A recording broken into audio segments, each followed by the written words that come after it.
All right, thanks for joining us once again. Another backpacking trip here in West Virginia. For these 3 days, we are going to be in the Cranberry Wilderness. It is July 9th.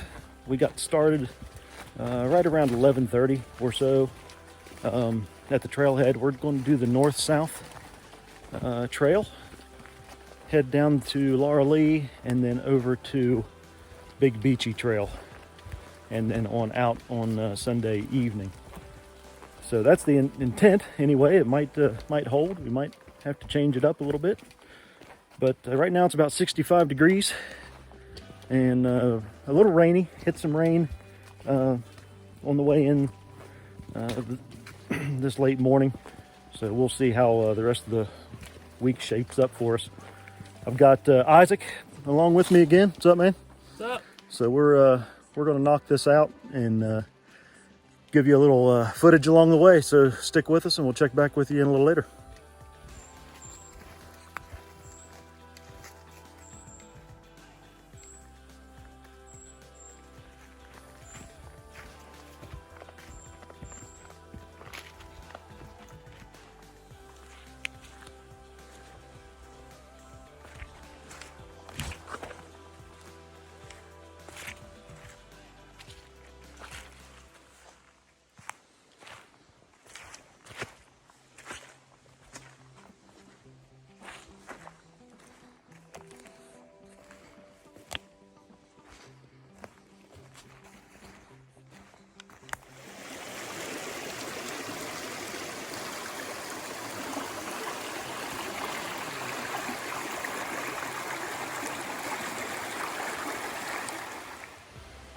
Well, we're back here with you just about 8 o'clock here on Friday evening. We made it to camp. We've busted out 11.2 miles today. Feeling pretty good. A little wore out, obviously, and hungry, but we're gonna, we've already been getting camp set up. Kind of see Isaac's got his tarp going and got the fire all ready to rock whenever we're just ready to sit down and relax and enjoy the evening, get a little food, sit by the fire before we turn into bed. Tomorrow we'll be continuing on the Middle Fork Trail and head on up to Big Beachy, and should be a fairly moderate day tomorrow. I think, what do we got, Isaac? About 5 miles or so slated, maybe 6, somewhere in there. So not going to be 11 miles, so that's good. We're both glad of that. Glad to get that out of the way on day one. All right, well, we will check back with you in the morning.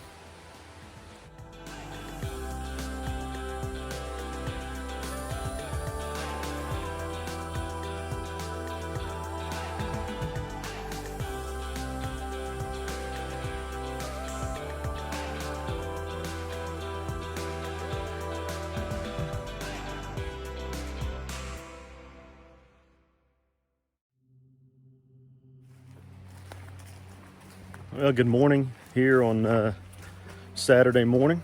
We are continuing on the Middle Fork of the Williams River Trail. Had a really good night. No rain at all. Temperatures stayed nice. Both of us slept really good. I slept really good, like to the tune of another almost 2 hours this morning.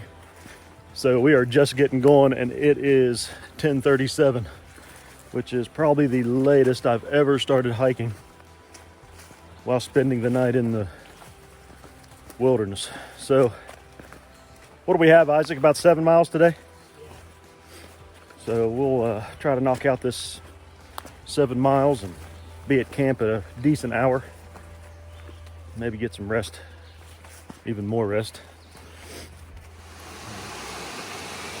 So we've made it to the intersection of the Middle Fork Trail and the Big Beachy Trail.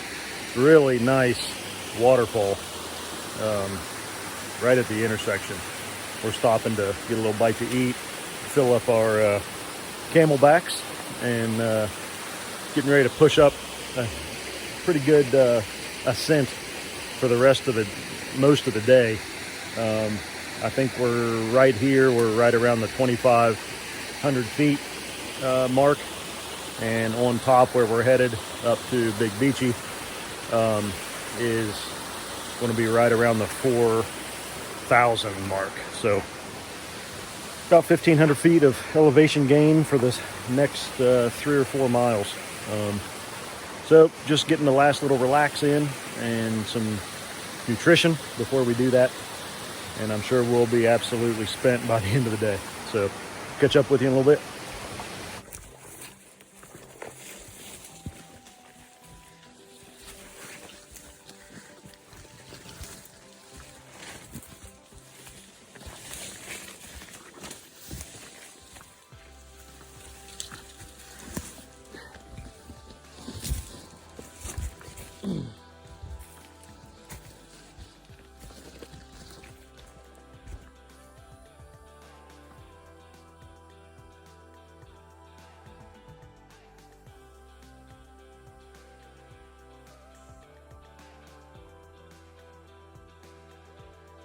Well, we are taking a much needed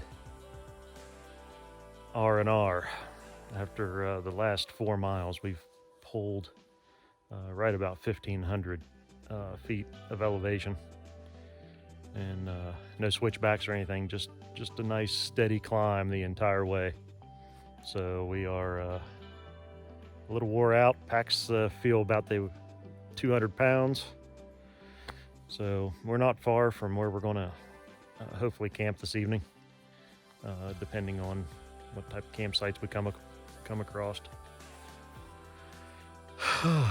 But we are just going to sit here until we feel like getting up.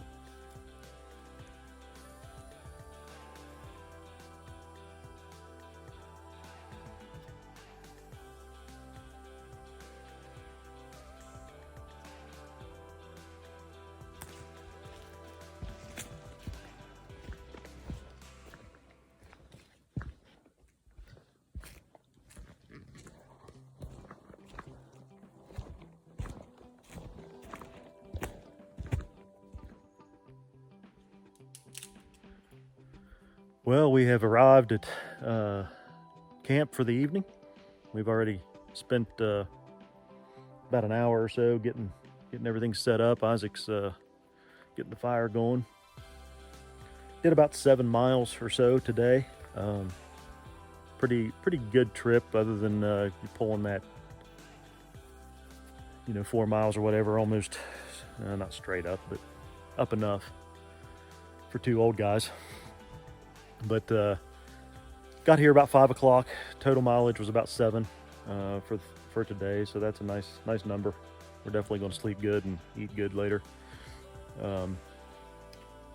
Isaac has his set up in a A-frame style, typical A-frame tent. I chose to do a snowplow design. The winds coming from the west.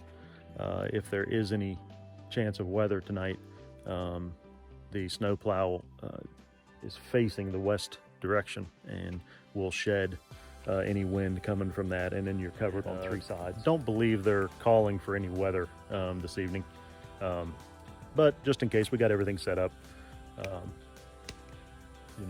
guard us from the wind and any rain if it does come. So we're gonna keep doing our chores here and gather some wood, get the fire ripping, get some dinner, and get some sleep. So what do we have tomorrow, Isaac, roughly? Do you know, mileage wise?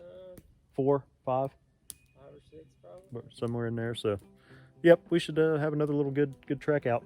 So we'll catch up with you after a bit. All right, so we're about to do something a little unconventional. All in the name of science.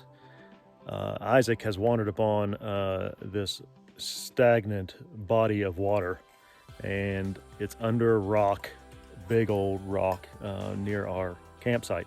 And obviously you don't go drinking stagnant water that who knows how old it is and what's died in it or anything like that. However, with being our last day and having some pretty nice filters from what we hear.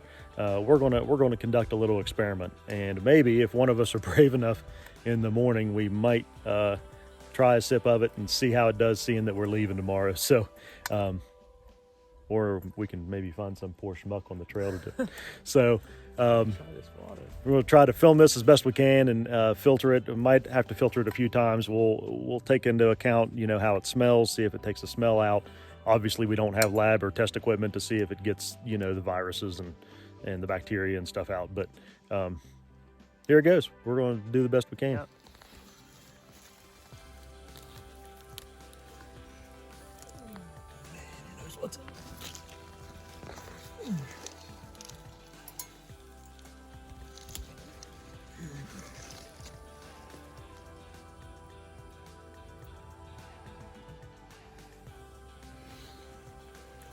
All right, bottoms up.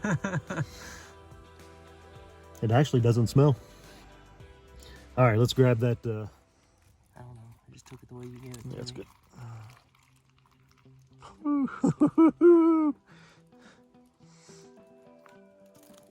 That's all right. I'm not dumping it. I'll just keep going.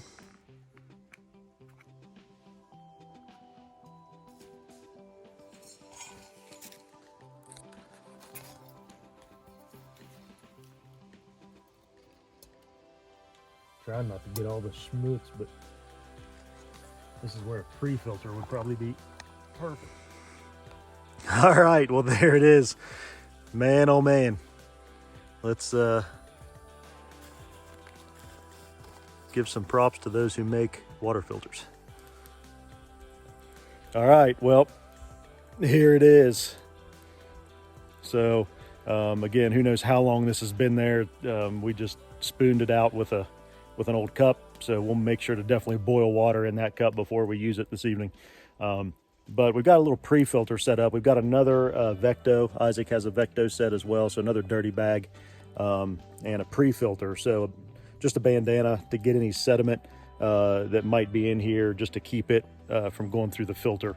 You know, any pre-filtering you can do before you actually run it through a filter helps the life of the filter and the quality of the end product. So check back with you in a minute. All right, so sorry we couldn't video that. There's only two of us. We needed all of our hands, but as you can see, the pre-filter did work. It caught all kind of just whatever was in there, who knows what, but keeps that from running through our filter and you know, saves the life of it and everything. So we have the Vectos set up. For those of you that aren't familiar with the CNOC Vecto, they're just a dirty bag, clean bag setup. We've got this set up in a gravity system, and there's a filter in between it. So it's doing the deed there. You can see there's a little color change, but probably won't be much, at least the first time around. So we'll see. We'll see what it comes out to be. Maybe I'll do a side-by-side comparison when it's done. All right, so the first filtering is complete. You can see that it didn't change the color a whole lot. We do have it set up again to do another filter process just in case in another clean bag. So Isaac brought out a very good point. For those of you that are familiar with the Dolly Sods area here in West Virginia, there's a lot of the streams and stuff up there have you know, our drainage water from the sphagnum moss and the bogs and stuff that are in the northern part of the sods. So consequently, it's called Red Creek, and a lot of the water looks like this even after you filter it. Several years ago, I had an MSR pump filter, and even after pumping through those high dollar filters, the water still looks like this. Still perfectly fine to drink and everything. Now with this being stagnant water, you know, who knows, there could be something dead laying over in there. We decided to run it through one more time, and since we are a little short on water due to a creek that we thought was up here on this ridge being dried up, we are going to use this to just do normal camp chores with. We're going to boil it and use it in our mountain house meals that we just have to add water to. So because it's been filtered twice, pre-filtered once, and then boiled no problems at all drinking this, you know, especially using it for cleaning and cooking. So we'll probably even drink it. I definitely am. Isaac said he probably would too. So check back with you in a minute.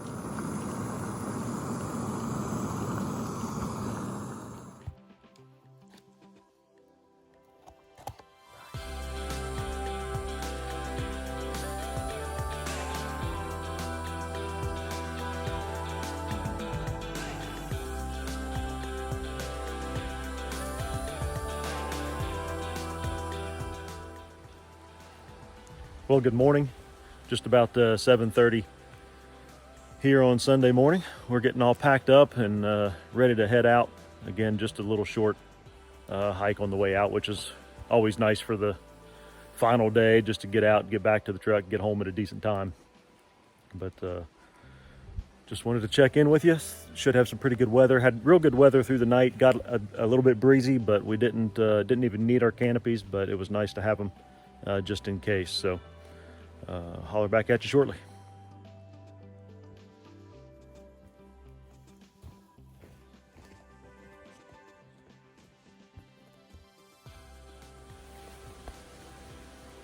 All right, well, we are on our final mile and a half or so of our weekend trip. Man, you know, awesome trip. We kind of new to the Cranberry Wilderness. I've been here one other time. I think this is Isaac's first trip here, he said. Great trip. Few differences, few positives, few negatives. First negative is the fact that you are in canopy for pretty much the entire time you're going to be here. It's a lot like walking through a tunnel, a lot of the same scenery. For those of you that are familiar with the Dolly Sods area and other places in West Virginia, where the terrain or the views change every 5 or 10 minutes. That's not the case here. You're going to be in the same, pretty much the same scenery the entire time. When you're on top of the ridge lines, you're going to be in pine, evergreens, very few hardwoods. When you start dropping down in, you will be, you know, on some nice streams, which you've seen some video of, and in some hardwoods, which is a nice change. But for the most part, you're walking through pretty dense stuff. However, when we made the turn here, we just found this little jewel, a little meadow here that just kind of opened up, allowed us to see the sky for like the first time in 3 days. The positive of being in Cranberry is that we have been here for 3 days and we're almost done and have not seen one single human being at all. So if you like your privacy and being out, you know, just with yourself and your thoughts, or some good friends, then this is the place to come. Those of you know Dolly Sods and a few of the other places in West Virginia have become very, very popular and overrun with people. It's good that people are getting out, but it is getting very crowded. So that's our trip. I hope you enjoyed following us along, and we will catch you next time.